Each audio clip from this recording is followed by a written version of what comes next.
In our previous life, Janet and I were adopted at the same time.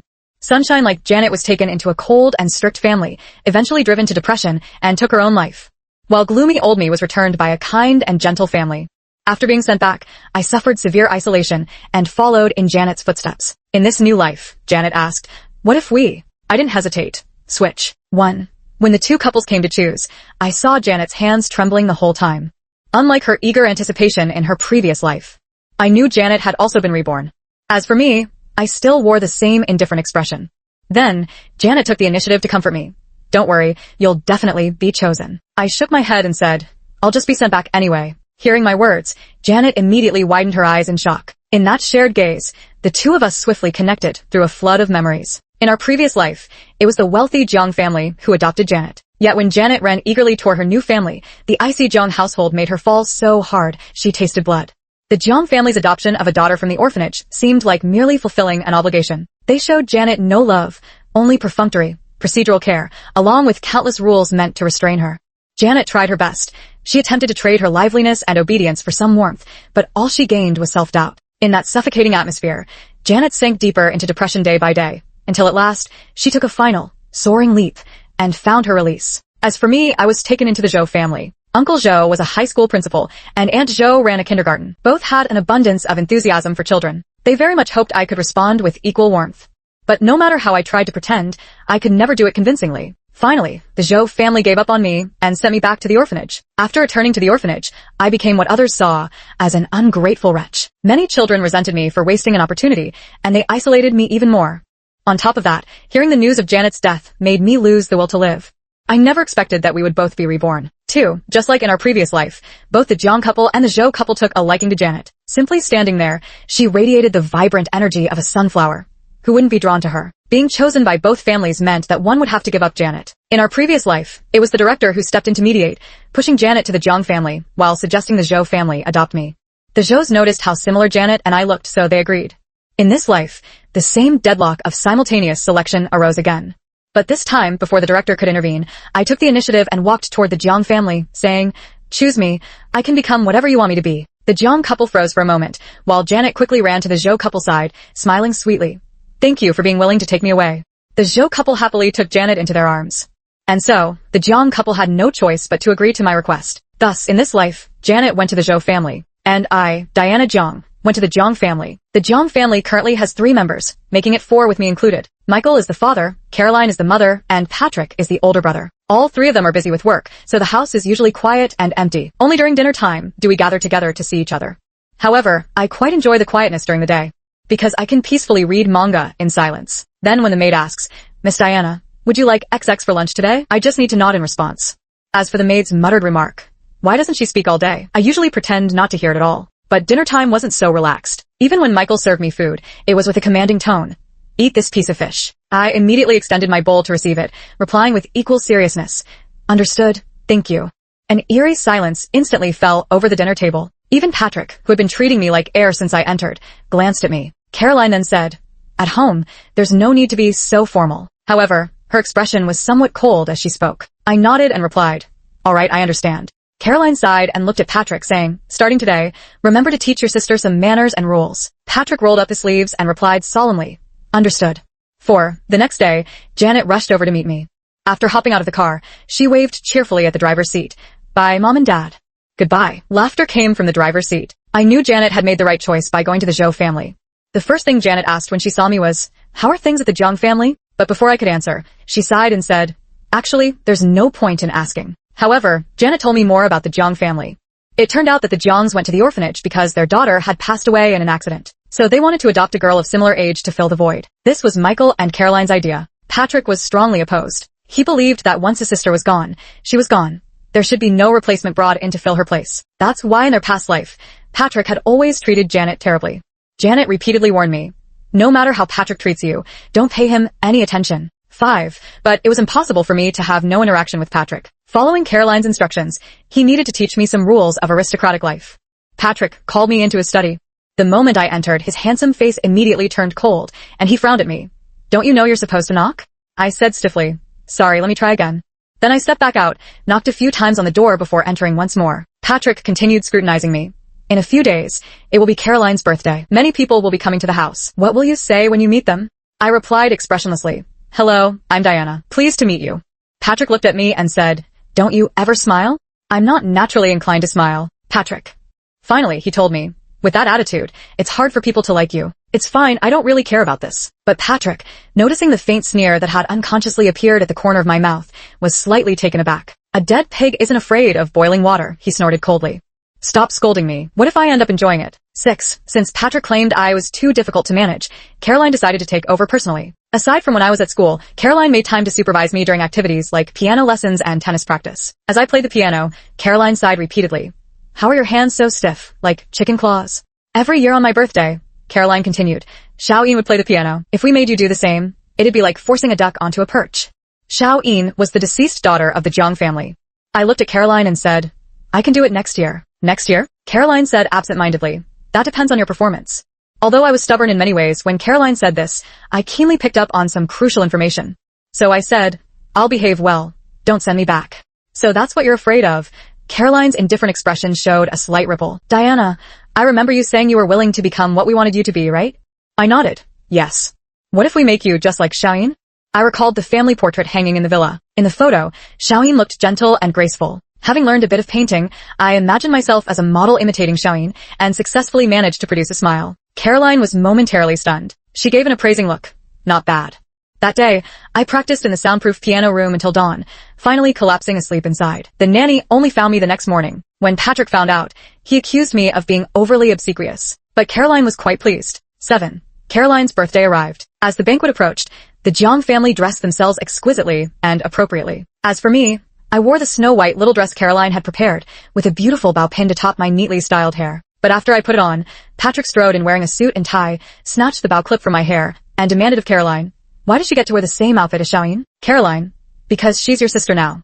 Patrick pointed at me and said, what kind of sister is she to me? My sister is already dead. Caroline said with a dark expression, this family isn't yours to rule.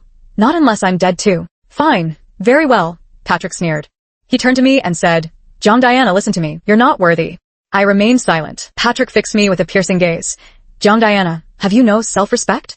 Hearing this, I froze for a moment. Now I roughly understood why Janet had felt so suffocated in the Jiang family. I can imagine if she were here right now, she'd be drowning in a tide of grievances. But it seems I was born with a missing sensitivity chip. No matter how harsh the words thrown at me, they land like coins dropped on cotton, not even a dull thud to be heard.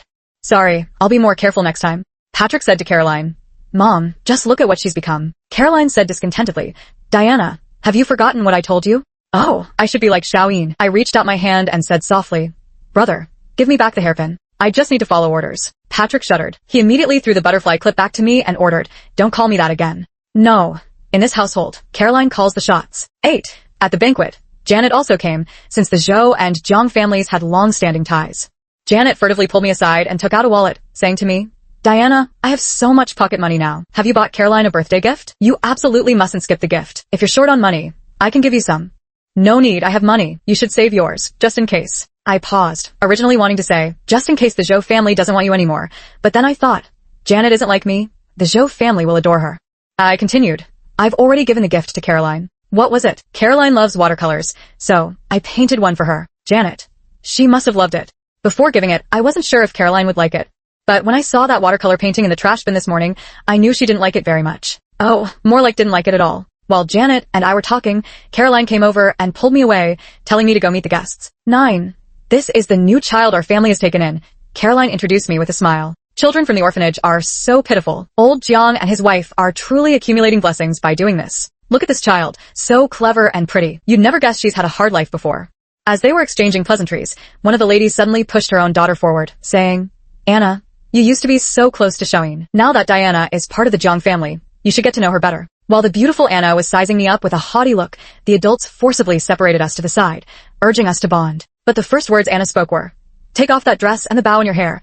How dare you parade around the Jiang family pretending to be Xiao-Yin? I replied impassively, because they adopted me. Anna sneered. Of course, someone fished out from that kind of place would naturally be skilled at currying favor. I understood. She was insulting me for being an orphan. I glared at her menacingly and said, the swimming pool is right beside us. I could push you in. Anna smiled, leaned close to my ear and whispered, no need for you to lift a finger. Just wait and see.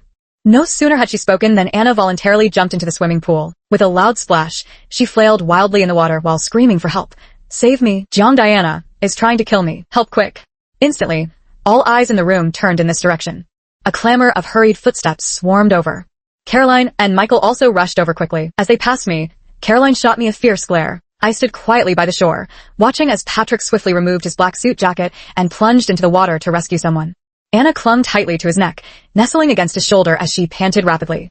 By the time they reached the shore, both of them were dripping wet. After taking the towel hastily handed over by the servant, Caroline ignored her son and instead wrapped it around Anna first.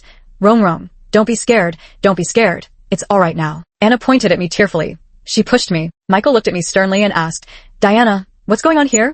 Before I could answer, Mrs. Tan also snapped at me. Little girl, I was the one who asked Rome to come play with you. If you have any grievances, take them out on me. What's the meaning of bullying Rome? Whispers could be heard around us. I always said orphans have some psychological issues. See, trouble's already brewing. Diana Jiang, Caroline demanded sharply.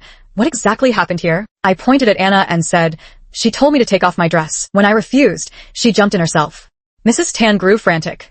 You're lying. Rome would never pick on you like that. Suddenly, Janet rushed out, panting as she spoke. I was on the upstairs balcony the whole time. Though I couldn't see the two of them clearly, I noticed Patrick staring in their direction the entire time. She turned to Patrick. So you saw what happened, didn't you, Patrick? Water still dripped from Patrick's damp hair, rolling down his sharp features and making him appear shrouded in a cold, misty haze. His words came slow and deliberate.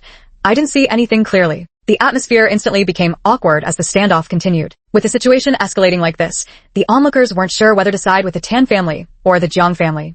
But Janet's adoptive mother, Mrs. Zhou, stepped forward and said gently, Oh dear, I'm late. What's all this fuss about? I just saw it. 2 little girls were playing around and one accidentally fell in. It's really nothing serious. Seeing the opportunity to de-escalate, Michael quickly responded, The children really have no sense of boundaries. They'll all need some discipline later.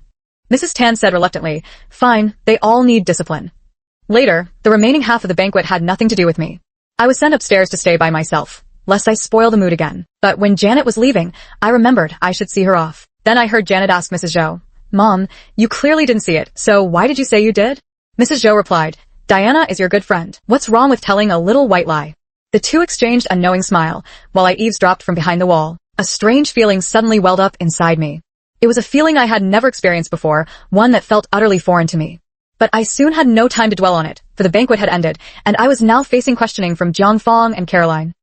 Caroline said, Whatever the reason, you nearly ruined tonight's banquet, Diana. I'm so disappointed in you. With my head bowed, I replied, I know I was wrong. I won't do it again. Michael didn't spare Patrick either. Patrick, since that Janet brought by the Zhou family already said you were a witness, why don't you just take the easy way out? Don't you know that when your sister loses face, the Jiang family loses face too? Patrick took a sip of ginger soup, but his face remained pale as he slowly replied, What does it matter? The family's reputation still has you 2 kind-hearted souls who adopted orphans to uphold it. Slap. The sharp sound of a face being struck suddenly cut through the silence. A fierce red mark bloomed across Patrick's cheek, so deep it was shocking to behold. His hand holding the cup trembled slightly, yet his expression remained taut, offering no defense. Caroline lowered her hand and cast a cold glance at me, saying, Diana, don't follow your brother's example, understand? But you must also learn a lesson from today's incident. Spend tonight in the attic reflecting on your actions. The attic was on the top floor of the villa. Though sparsely furnished and dimly lit, it at least had a bed. You can sleep, if only there were a window too. It's fine, I'm not scared. Don't be scared, don't be scared. Suddenly, there was a knock at the door. I sprang up like a carp leaping from water and asked warily, Who's there? Come out. It was Patrick's voice. I got out of bed and walked out. Patrick said expressionlessly, Caroline wants you to practice the piano for a while, then go back to your own room to sleep. It seemed a pardon had been issued in advance. I nodded, but as Patrick was about to leave, I called out to him, Are you really sure you didn't see Anna jump down on her own? Patrick countered, What's the point of arguing who initiated it? The mood is ruined either way. After all this commotion, do you still plan to stay with the Jiang family? I slammed the door shut. I'm not leaving. A moment later, I opened the door again. Then she walked straight past Patrick without even glancing at him, heading toward the piano room. I practiced the piano until very late, but Patrick kept waiting by the piano room door until I came out, which was already past midnight. 11. I overslept, so I arrived at school late too. Then I saw spilled milk inside my desk. I used the breakfast I brought from the Jiang family to trade for information, and found out who had been here. During break time, after the drain in the bathroom sink was plugged, the water began to pool, forming a small basin, and Anna's face was shoved into that pool of water. She struggled desperately, the splashing water mingling with her gurgling cries for help. I asked, Didn't you like drowning? Will you jump into the pool again? Next time. Another series of frantic gurgles followed. When Anna finally realized she couldn't speak, she tried to nod vigorously, but still restrained by me. All her efforts seemed feeble. I let go, and Anna immediately straightened up from the pool, gasping for air. She said angrily, "Diana Jiang, I'm going to tell the family. I'll report you until you pack your bags and get out of here." Diana Jiang isn't going anywhere. Someone suddenly walked in through the door. It was Janet. She said calmly, "My father won't fire my good friend." When Anna remembered that the school principal was indeed surnamed Zhou, her clenched fists unconsciously loosened. She said with lingering fear, "How dare you?" I cut her off, saying, "Tit for tat. I'm just reminding you that being submerged in water is dangerous. If you don't provoke me in the future, I won't bother you either." As I was about to leave with Janet, Anna screamed hoarsely, "Patrick will never accept you. As long as little Yin's diary remains in his hands, he'll never acknowledge another sister." I didn't know anything about this diary, but I said clearly to Anna, "Tell me, who wants to be Patrick's sister more, you or me?" Anna froze, her face instantly turning crimson, whether from lack of oxygen or not. I couldn't tell. Even as dense as I am, I understood why Anna harbored such hostility toward me. She must have wanted to get close to Patrick too. Teenage girls' thoughts always take the most unexpected paths. I didn't engage with her further, and simply walked out with Janet. I asked Janet, "What's the diary about?" "I don't know," Janet said. I never dared to rummage through their things before. I was terrified of them. "All right then, I won't pry further." Janet continued, "She just mentioned Patrick's biological sister, and it reminded me, little Yin's death anniversary is coming soon, so you need to be extra careful." "Why?" Janet said. "They must be in a bad mood, so you have to be transparent, and even more transparent. Don't let them see you." What was the cause of Xiaoyin's death? A car accident. After coming home from school, I obediently put away all the dresses Caroline had asked me to wear, because wearing them would make me look too much like Xiaoyin. Lately, even Caroline's words couldn't be trusted. On the anniversary of the death, the three of them would drive to the cemetery. The atmosphere at home grew, increasingly oppressive. They didn't let me go. So Caroline instructed me, "You can't go out, understand?" "I understand," Michael said. "If you get bored, you can have a friend come over to keep you company." "Can Janet come over?" "Michael, as long as you stay home quietly, let her come over." 12. Janet came over. She relaxed on the sofa and said, "Being a guest and actually living here feel completely different. Living here is tolerable, I suppose." Janet's pupils dilated in shock as she exclaimed, "Darling, are you serious?" I nodded earnestly. However, Janet suddenly showed a subtle expression, glancing around to see if the servants were present. But today, none of the servants were around. Still, Janet lowered her voice and said, "Let's go to your room." Okay. Once we were in my room, Janet returned to her normal volume. "You scared me to death. I thought someone was listening earlier. That's why you said it like that." Huh. Janet didn't answer me directly, but changed the subject.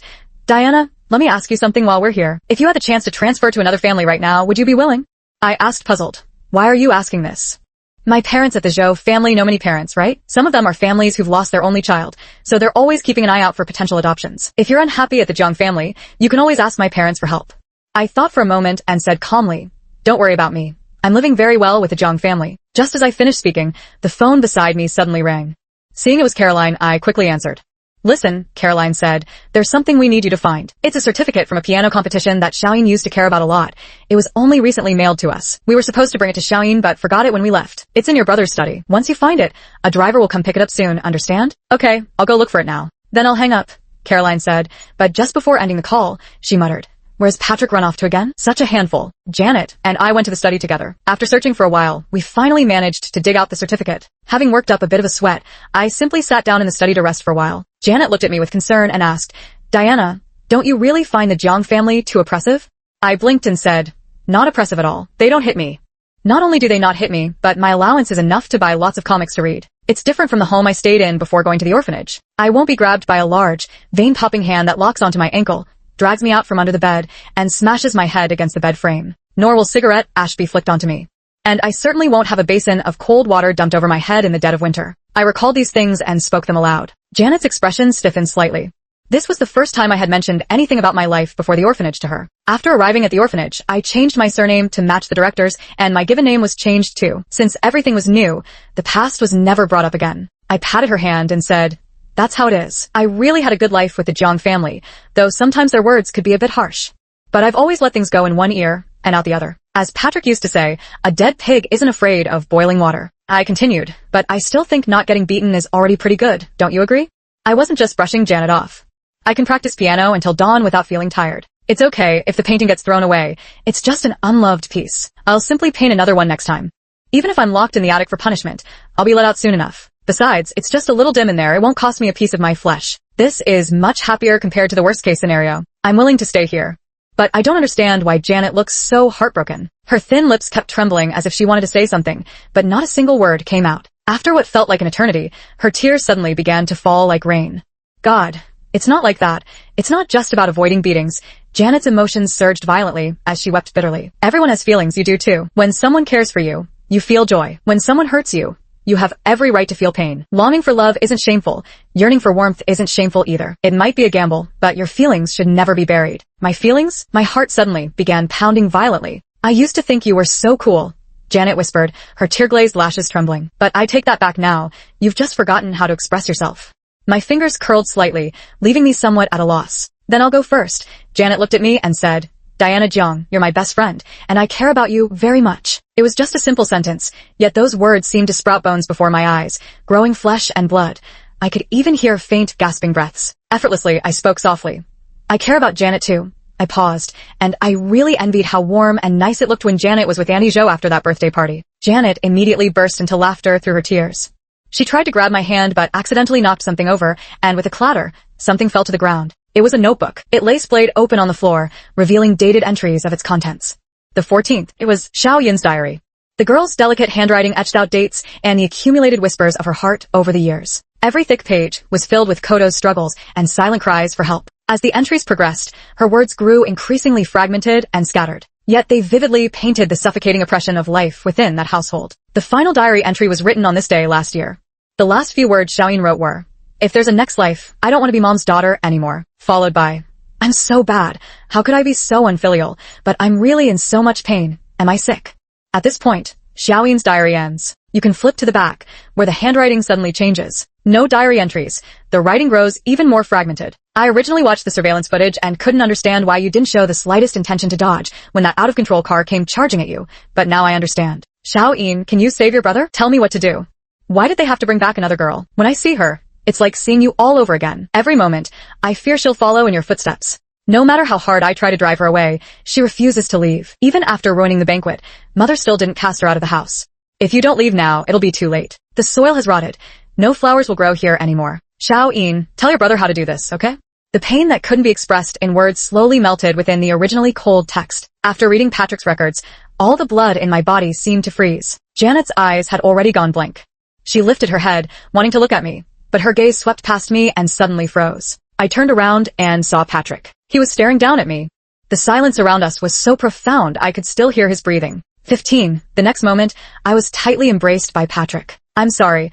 Patrick suddenly burst into tears, looking more disheveled than I'd ever seen him, his voice choked with uncontrollable anguish. I heard everything you said. I'm sorry, little sister. I shouldn't have treated you so terribly. I'm truly sorry. Janet just told me not to keep things bottled up inside. I murmured into Patrick's shoulder, feeling like my bones might melt into his embrace. So, I want you to know too, you don't need to worry about how I'm living at home. I didn't know about your past experiences, and I treated you in the worst possible way. Patrick's extremism felt strangely familiar to me. When trapped in self-imposed confinement for too long, all perceptions become twisted and distorted. To outsiders looking in, it appears like a caged beast, yet those inside remain completely unaware. But in my days, I realized perhaps I was finally emerging. Patrick too, brother. Speak. Patrick's voice gradually grew calm. I can barely breathe. Suddenly, Patrick belatedly loosened his grip. His expression remained somber. The look in his eyes still held an unmelting frost when he gazed at me. 16. Patrick took me with him to the cemetery.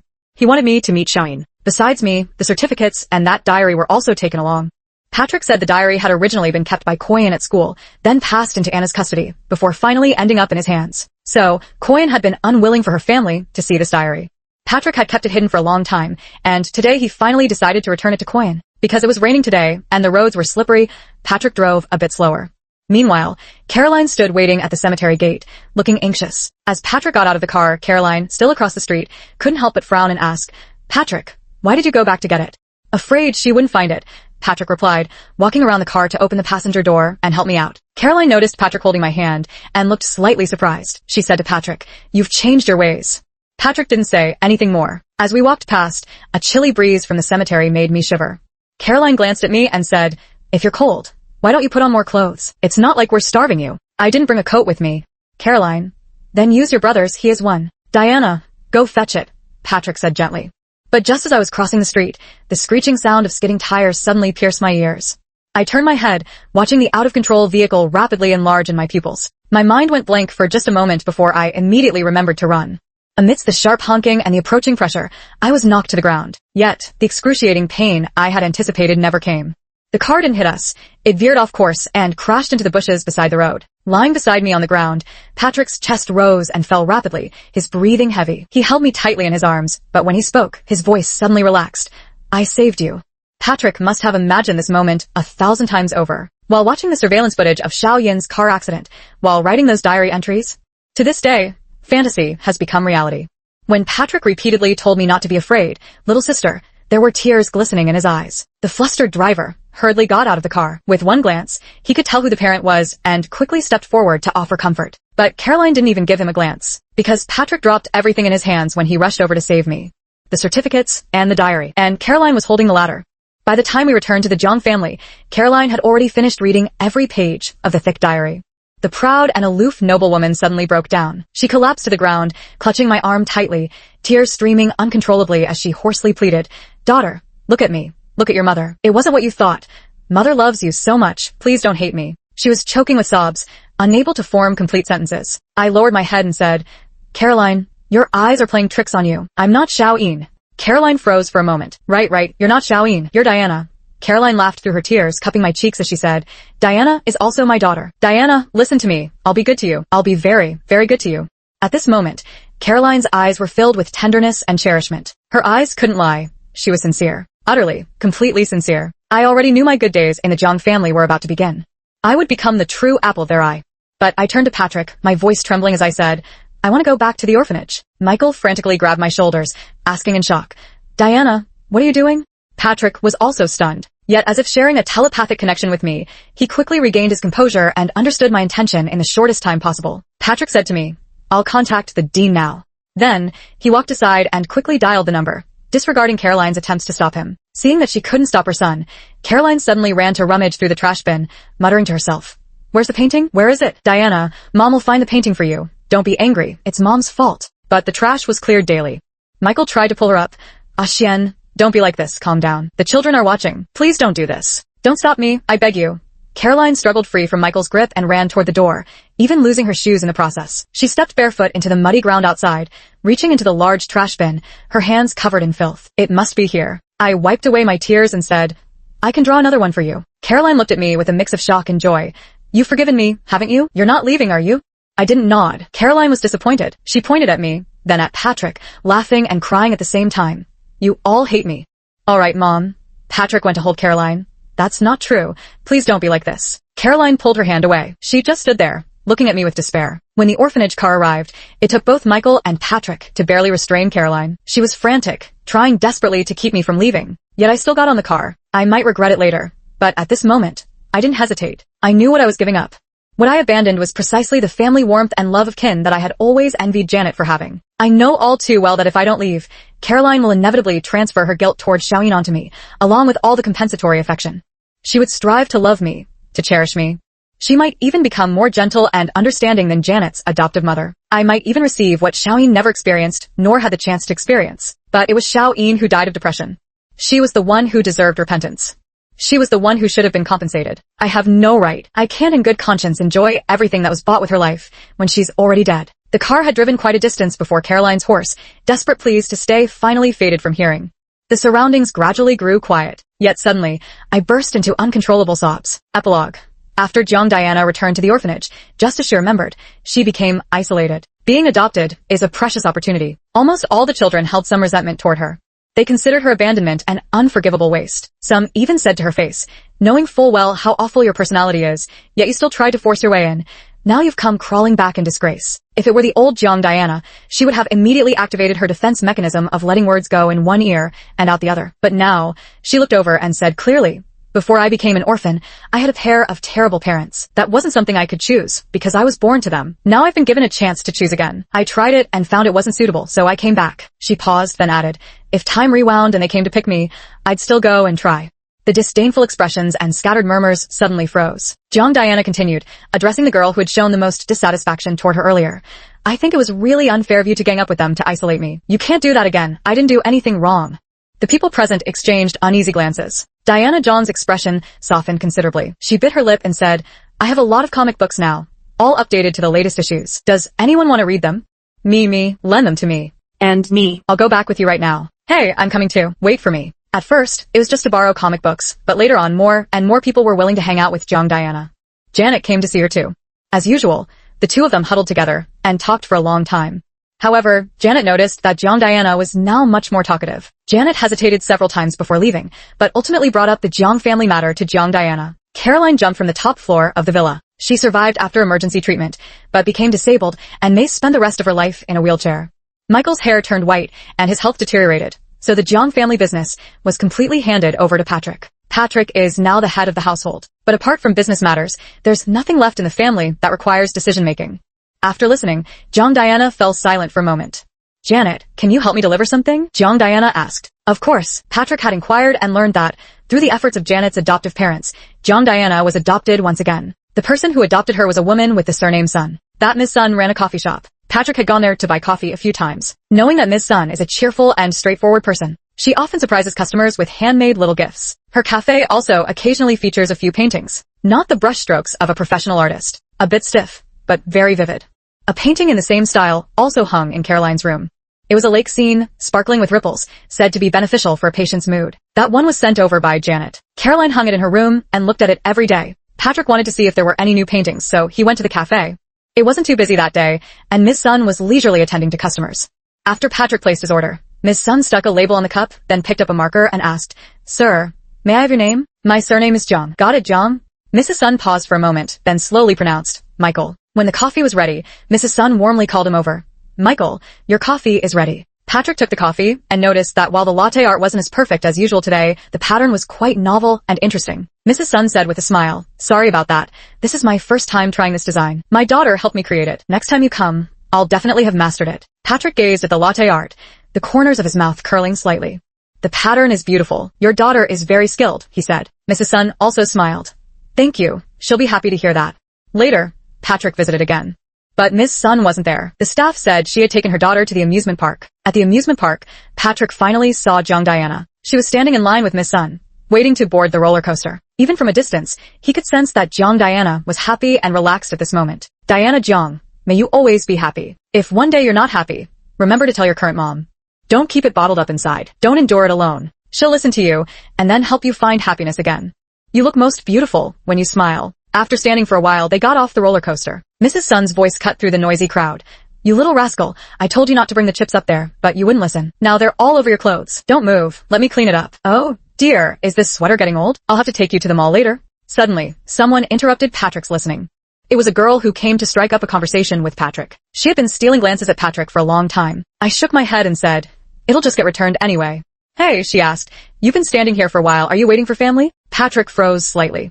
After a moment, he shook his head and murmured, She doesn't have family like mine. The girl didn't understand, but sensing the atmosphere wasn't right for conversation, she walked away. Meanwhile, on the other side, young Diana was watching from afar. The girl's eyes glistened with unshed tears. Noticing young Diana had suddenly fallen silent, Miss Sun asked, What's wrong? Who are you looking at? Her voice was soft as butterfly wings. Brother. The end.